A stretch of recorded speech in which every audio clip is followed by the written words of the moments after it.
Assalamualaikum warahmatullahi wabarakatuh. Alhamdulillah wa kafa, assalatu wassalamu ala rasulihi istofa. Pemirsa yang dirahmati oleh Allah, kembali lagi di acara Tarjih Menjawab bersama saya Tri Yaumul Falihah yang akan menemani Anda 30 menit ke depan. Baik pemirsa, di sini telah hadir bersama saya Ustadz Ali Aulia LC.M.Hum. Beliau adalah Sekretaris Divisi Kajian Al-Quran dan Hadis Majelis Tarjih dan Tajdid Pimpinan Pusat Muhammadiyah. Kita sapa dulu. Assalamualaikum Ustadz. Waalaikumsalam warahmatullahi wabarakatuh. Bagaimana kabarnya Ustadz? Baik, alhamdulillah. Alhamdulillah ala kulli hal. Baik Ustadz, di sini dalam edisi Tarjih Menjawab kali ini kita akan membahas tentang serba-serbi iktikaf. Baik, untuk pengantar mungkin bisa dijelaskan bagaimana Ustadz tata cara iktikaf, hukum dan keutamaannya. Baik, terima kasih. Assalamualaikum warahmatullahi wabarakatuh. Waalaikumsalam. Alhamdulillahirabbil alamin wa bihi nasta'in ala umurid dunya waddin wassalatu wassalamu ala nabiyyina Muhammadin wa ala alihi wa sahbihi ajma'in, amma ba'd. Salah satu dari anjuran amalan yang mengiringi kita dalam melaksanakan ibadah puasa adalah i'tikaf. Walaupun ya setidaknya yang paling populer kan setidaknya ada 4. Yang pertama ya mungkin sedekah. Itu juga mampu mengiringi ibadah kewajiban kita di bulan suci Ramadan, khususnya puasa.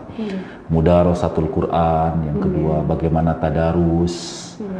Karena di bulan suci Ramadan itu kan bulan dimana diturunkannya Al-Quran, termasuk yang ya malamnya Qiyamul Lail atau sering kita menyebutnya dengan sholat tarawih.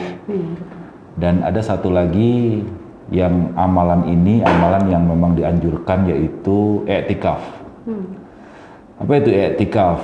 I'tikaf itu dari kata akifa ya, atau akafa, yang sering diartikan dengan al-habsu, menahan. Artinya dia diam di satu tempat. Al-habsun nafs, jadi diri dia berdiam diri. Berdiam diri dari aktivitas-aktivitas kesehariannya. Nah, tentu dalam proses ini sering kita menyebutnya dengan bagaimana dia melakukan upaya muhasabah diri dan introspeksi diri, dan dia menghadapkan diri hanya dirinya dan Allah Subhanahu wa Ta'ala. Maka sebetulnya esensi i'tikaf adalah esensi bagaimana dia menahan dari kesibukan duniawi, dia kemudian berdiam diri di satu tempat gitu, yang ditujukan dalam ayat Al-Quran ya tentu di masjid, dalam rangka untuk bermunajat dan muhasabah kepada Allah Subhanahu wa Ta'ala. Ayatnya sangat populer ya dalam rangkaian ayat-ayat puasa, wala tubashiruhunna wa antum aakifuna fil masajid. Ini kaitannya erat dengan bagaimana tata cara kita melaksanakan i'tikaf. Memang ada satu perintah anjuran ya, walaupun ini bersifat anjuran, karena dalam hadis Rasul Shallallahu Alaihi Wasallam menyebut, misalnya dengan ungkapan dalam istilahnya dengan menggunakan istilah man ya. Jadi barang siapa yang ingin ikut bersamaku untuk melaksanakan i'tikaf, maka lakukanlah i'tikaf tadi. Sering kemudian diungkapkan dalam hadis Rasul Shallallahu Alaihi Wasallam bersabda, ini dari Aisyah, kana ya'takifu. Nah, ini yang kemudian jadi populer ya. I'tikafnya itu i'tikaf di 10 hari terakhir di bulan Ramadan. Walaupun pelaksanaan i'tikaf tadi tidak ada ketentuan apakah harus di Ramadan saja ataukah kemudian boleh di luar Ramadan. Maka dari berbagai rangkaian ayat Al-Quran maupun hadis, memang utamanya yang sangat dianjurkan adalah di akhir atau 10 hari terakhir di bulan Ramadan, walaupun membuka kemungkinan untuk dia melaksanakan i'tikaf di luar Ramadan. Dengan cara apa? Dia menahan diri, menetapkan diri di satu tempat, khususnya di sini adalah di rumah Allah dan di masjid dalam rangka untuk bermunajat dan bermuhasabah kepada Allah Subhanahu wa taala. Jadi esensinya apa itu i'tikaf? Kemudian yang kedua adalah bagaimana i'tikaf utamanya dilaksanakan tidak saja kemudian di Ramadan, tapi juga bisa di luar Ramadan. Tapi yang paling dianjurkan berdasarkan hadis Nabi, tadi saya baru bacakan juga kaitannya dengan hadis Aisyah, menyebutkan kana ya'takiful asral awakhir min Ramadan. Dalam hadis Aisyah menyebut demikian. Jadi Rasul Shallallahu Alaihi Wasallam melakukan i'tikaf pada ke-10 terakhir di bulan Ramadan. Nah, ini yang kemudian menjadi perhatian. Bagaimana tata caranya? Nah, nanti mungkin bisa disambung di segmen selanjutnya. Tata caranya adalah tentu sebagaimana ibadah-ibadah yang lain, tentu ada persiapan-persiapan yang harus dilakukan. Ya, utamanya adalah bahwa orang yang beriktikaf sebagaimana wala tubashiruhunna wa antum akifuna fil masajid. Maka itu menunjukkan bahwa orang yang beriktikaf di sini adalah orang yang harus suci. Suci dari hadas, suci dari najis, baik hadas kecil, hadas besar maupun dia suci dari najis berat maupun yang ringan. Nah, kemudian dia berada di masjid karena fil masajid. Dia berada di masjid, menahan diri dan berdiam diri di masjid dalam keadaan suci, dan kemudian dia menjalankan aktivitas dalam rangka mendekatkan diri kepada Allah Subhanahu wa taala. Apa aktivitasnya? Tidak ada aktivitas khusus. Boleh aktivitasnya secara umum tadarus Al-Quran, membaca buku-buku Islam dalam rangka untuk meningkatkan kemampuan pemahaman terhadap ajaran Islam, atau bahkan kemudian mendengarkan ceramah, atau bahkan kemudian hal-hal yang positif bisa dilakukan selama dia berdiam diri di masjid. Termasuk juga di dalamnya adalah ya berdoa kepada Allah Subhanahu wa taala, bermuhasabah, atau bahkan kemudian menjalankan aktivitas-aktivitas yang diizinkan. Baik. Ngobrol boleh, segala macam jadi boleh. Berarti salah satu tata cara itikaf itu selain niat adalah berdiam diri di masjid gitu ya. Jelas, ya. Nah, lalu bagaimana di era pandemi sekarang ini ya Ustadz ya, kita dibatasi untuk berkumpul di masjid. Apakah boleh dilaksanakan di tempat selain masjid? Nah, ini diskusi akan kita lanjutkan, tapi kita harus terpotong break ya. Tarjih menjawab akan kembali setelah jeda berikut ini. Baik pemirsa, Anda masih bersama kami di acara Tarjih Menjawab bersama Ustadz Ali Aulia LCM Hum, masih membahas tentang serba-serbi iktikaf.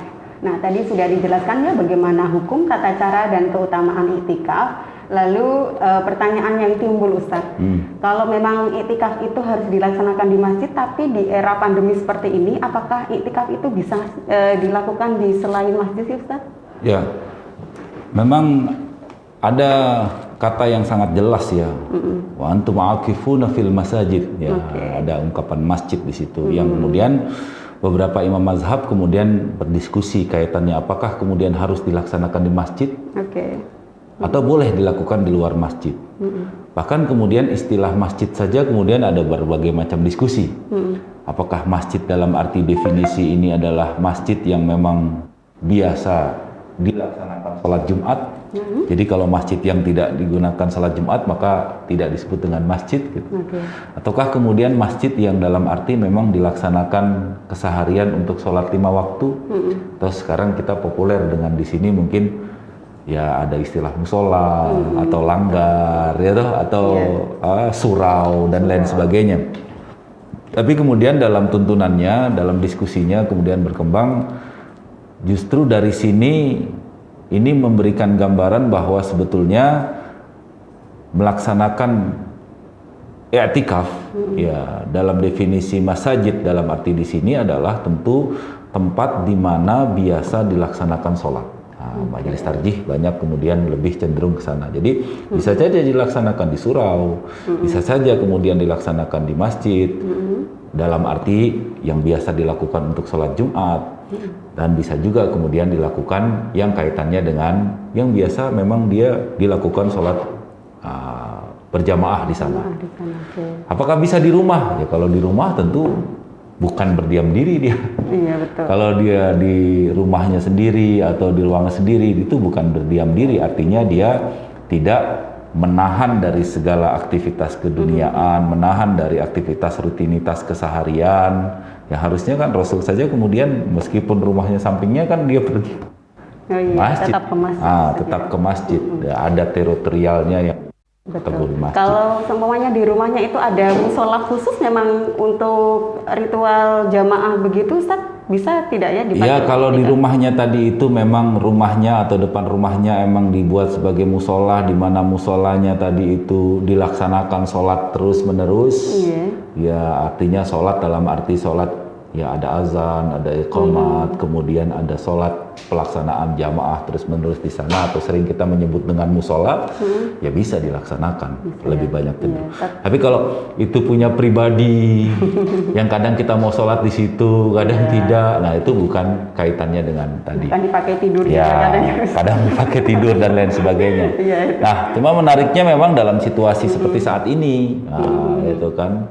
Okay. Ya, kalau di dalam situasi saat ini, apakah kemudian kita harus memaksakan diri, ataukah kemudian kita ya harus menunda dulu aktivitas yang dianjurkan ini, karena situasinya kan bisa jadi belum baik ya, situasi pandemi sesuai dengan fatwa atau tuntunan, ya kaitannya dengan situasi pandemi seperti saat ini, sepertinya juga Majelis Harji belum mendapatkan rekomendasi untuk bahwa keadaan ini masih aman gitu, atau sudah aman. Karena dengan prinsip saddud dari'ah, dengan prinsip ad-dararu yuzal, ada prinsip-prinsip bahwa kemadharatan harus dihilangkan, darul mafasid muqaddamun ala jalbil masalih, kita harus menutup kerusakan terlebih dahulu.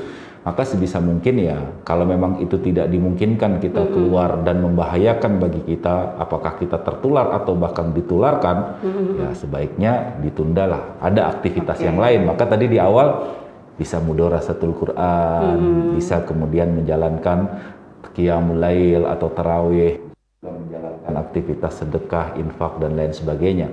Tapi ketika kita memungkinkan, di mana kita nilai musola kita itu musola yang memang tinggalnya orang-orang situ saja, kemudian relatif aman, kemudian kita juga saling menjaga dan lain sebagainya, ya saya pikir bisa lah dilaksanakan ya. Jadi memang harus tetap mengutamakan keselamatan ya. Jelas. Karena ini merupakan sebuah anjuran ya, bukan merupakan sebuah kewajiban, tapi menjaga kesehatan, menjaga keselamatan jiwa itu menjadi sebuah hal yang doruriyah. Dan ini juga motivasi sih Ustadz buat kita agar tetap mematuhi protokol kesehatan ya, agar pandemi ini segera usai dan kita bisa iktikaf di masjid ya. Amin. Lalu ketika kita iktikaf dan di masjid gitu ya Ustadz ya, ada nggak sih amalan-amalan khusus atau anjuran-anjuran amalan yang bisa kita laksanakan ketika kita beriktikaf itu Ustadz? Iya, tidak ada. Apalagi praktek-praktek khusus atau keadaan khusus. Misalnya iktikaf itu harus dalam keadaan gelap gitu kan, atau iktikaf itu harus mungkin tidak bicara dengan siapapun. Kemudian iktikaf tadi itu ya ada hal-hal, tidak ada tujuannya. Tapi selama dia berdiam diri di masjid, aktivitas yang memang secara umum aktivitas yang diperintahkan, dianjurkan, atau bahkan kemudian juga diizinkan oleh Allah Subhanahu wa Ta'ala. Dalam hal ini apa? Ya selama di sana memperbanyak yang sunnah, menjalankan sunnah misalnya, atau kemudian mudharasatul Quran atau qiraatul Quran misalnya, atau bahkan kemudian membaca buku keislaman dan sebagainya, mengikuti kajian atau menyimak kajian, mendengarkan murotal dan lain sebagainya. Jadi aktivitas yang dianjurkan. Jadi tidak ada amalan khusus ya. Tidak ada amalan khusus berzikir, berdoa kepada Allah Subhanahu wa Ta'ala, atau kegiatan-kegiatan lain. Misalnya, bisa nggak kalau saya iktikaf, kemudian kita tahu karena kita iktikaf 1 minggu sudah di sana, karena 10 hari di penghujung-penghujung nih, karena saya yang pakai, kemudian saya membersihkan kamar mandinya, itu juga nggak ada masalah. Jadi tidak harus berdiam diri di situ dulu. Ya kan masih lokalitas masjid, ya kita melakukan aktivitas gerakan. Aktivitas betul. Kemudian saya sambil kemudian mandi atau sambil kemudian menjalankan tapi kemudian membersihkan saya iktikaf harus duduk terus di situ, nggak boleh gerak. Berarti selama itu kegiatan positif itu bisa ya dilakukan selama iktikaf dan selama itu masih di lingkup masjid gitu di ya? Masjid. Sangat menarik sekali ya diskusi kita. Nanti kita akan lanjutkan diskusi apa sih larangan-larangan yang tidak boleh dilakukan gitu ya ketika kita beriktikaf. Kita akan lanjut di sesi selanjutnya, tetap di Tarjih Menjawab. Oke pemirsa, Anda masih bersama kami di acara Tarjih Menjawab, masih bersama Ustadz Ali Aulia LC Hum dan masih berbincang seputar kisi-kisi tentang iktikaf. Nah, di sini kita sampai ke pembahasan apa sih larangan-larangan atau perbuatan-perbuatan ya yang tidak boleh dilakukan selama kita beriktikaf. Silakan Ustaz, apa saja yang tidak boleh? Larangan kita melaksanakan atau ketika kita melaksanakan iktikaf adalah ya setelah kita melaksanakan iktikaf dengan niat kita beriktikaf, kemudian kita menjaga kesucian atau kemudian menjaga dari hal-hal yang membatalkan. Dalam arti yang membatalkan inilah yang menjadi dilarang. Apa itu? Ya keluar dia dari masjid. Keluar dalam arti di luar dari hajat yang syar'i misalnya. Nah, kalau misalnya dia tadi dilanggar atau di surau atau di musola ketika hari Jumat dia harus keluar menuju tempat sholat Jumat, maka dia keluar kan secara syar'i.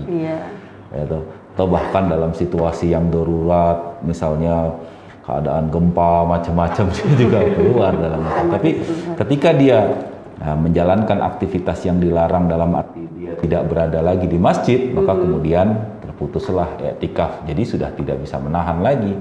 Tidak bisa dikatakan dia berdiam diri di satu tempat yang disebut di sini dengan masjid. Kemudian yang kedua adalah ya tadi wala tubashiruhunna wa antum aqifuna fil masajid. Ya, dalam arti di sini juga harus menjaga kesucian juga. Ketika kita dalam keadaan yang ya misalnya iktikaf, maka kita harus menjaga kesucian dari hadas besar maupun hadas kecil tadi. Ketika kita notabene-nya batal atau bahkan kemudian berhadas, maka kita harus memperbaharui kembali dengan kita mensucikan, baru kemudian kita melanjutkan iktikafnya. Karena tadi saya ingin sampaikan juga dalam proses iktikaf, ya bisa jadi dia tidak ada batas waktunya.